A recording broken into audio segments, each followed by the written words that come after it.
Hey everyone and welcome to the video. So first of all, thank you so much for 3k. I was expecting to hit this, around the 11th, maybe a bit after, so I was a bit worried whether we could do it before my 1 year. And we didn't even hit August, so you guys have killed it with the support. Again, thank you for that, and thanks for all the support on my recent video. Make sure you go check it out if you haven't. It was a pretty good one.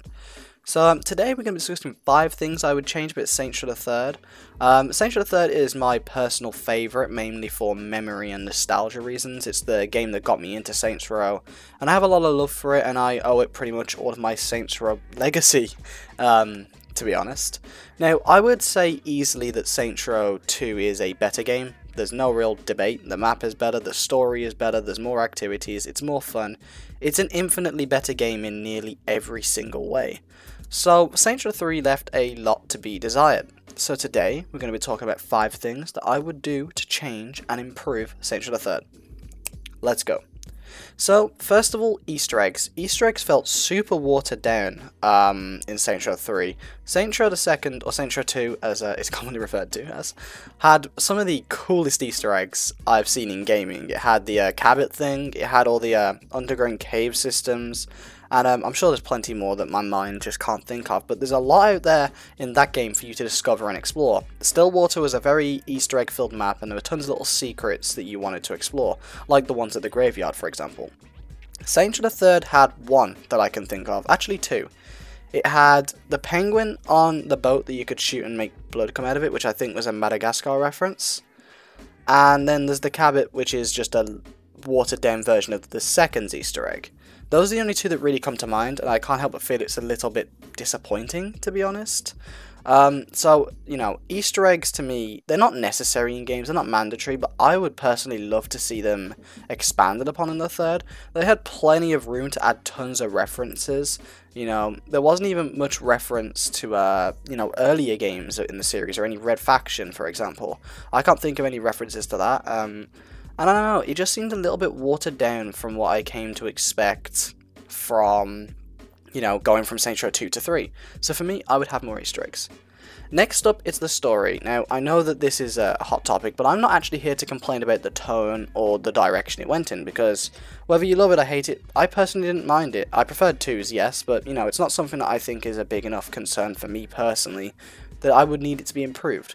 What needed to desperately be improved is how the story was done. Saints Row 2 had a very simple system. Do activities, fill up the respect bar, play the missions.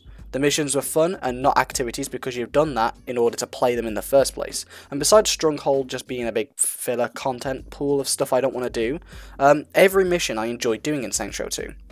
Now the issue with the third is, they have the activities sprinkled within the system. You have to do the activities as a part of missions, and that's really boring to me, because while I do not like Saints Row 2's system of doing the respect bar, I think it's kind of tedious, I prefer it miles to having the activities put in the story itself, because by doing that we're missing an opportunity for cooler missions. And Saints Row the Third's missions that are actual proper missions are really good, they're really unique, and arguably some of my favourite in the series. Look at Murderable, look at Deckers Not Die, what's the one where you go to the One-Star Tower, I forgot its name, but those are all really good ones. Look at Power, or whatever it's called, Party Time, that's the one.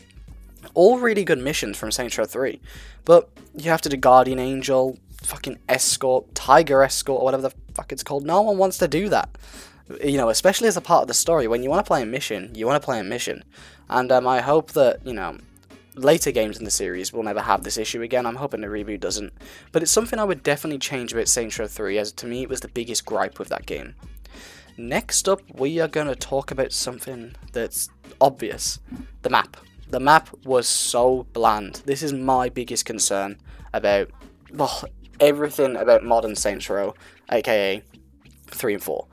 New Saints Row's map was atrocious. I do not mind Stillwater. Great map, lots of districts, lots of variety. It's a good map. Objectively, it's a very good map. What is a notable place in Steelport? The Kilbane Casino? The big purple tower in the middle? A Planet Saints maybe? The dancing display on one of the towers? There's nothing notable to it. If I showed you a screenshot of Saints Row 3, could you tell me what district I'm in? Could you tell me what type of cars would spawn there? What NPCs roam? I could do that with Saints Row 2. So the issue is, it wasn't diverse enough or interesting enough. And this comes back to the Easter eggs as well. There was no Easter eggs to have in it because there was nothing really cool to it. I've spent years exploring Saints Row 3. I love that game, and I've spent more than enough time exploring the map. But there's not a great deal to actually explore, and I imagine if I put half of that time into exploring perhaps Saints Row 2, you know, maybe when I was younger, I'd have probably found even more Easter eggs that I didn't know exist. So the issue is, Saints Row 3's map was just really one-dimensional. I think Zilla said it best when he was like, it just feels like a movie set piece, you know, nothing actually to it, no depth, it's just like, oh, here's a city, here's your sandbox, go have fun. Which is fine, but I personally would like to see it more expanded. And that leads me on to my fourth point. Barely any enterable buildings. There's a couple. There's the stag place, I forgot the name of it, that you can go into. There's the casino. But besides that, there's not a great deal. If you look at Saints Row 2, there's so many enterable buildings, and my mind's forgetting them all right now, but I know you can go into nearly any building in that game.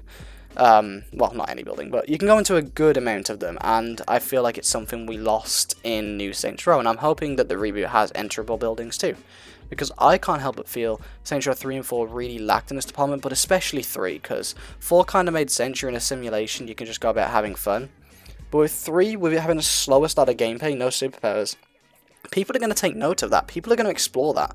And to me, it was one of the biggest downgrades from 2 to 3. And it's one of my personal pet peeves about the entire game as a whole. And finally, what's it going to be? What's the final thing that AJ is going to talk about? Cribs.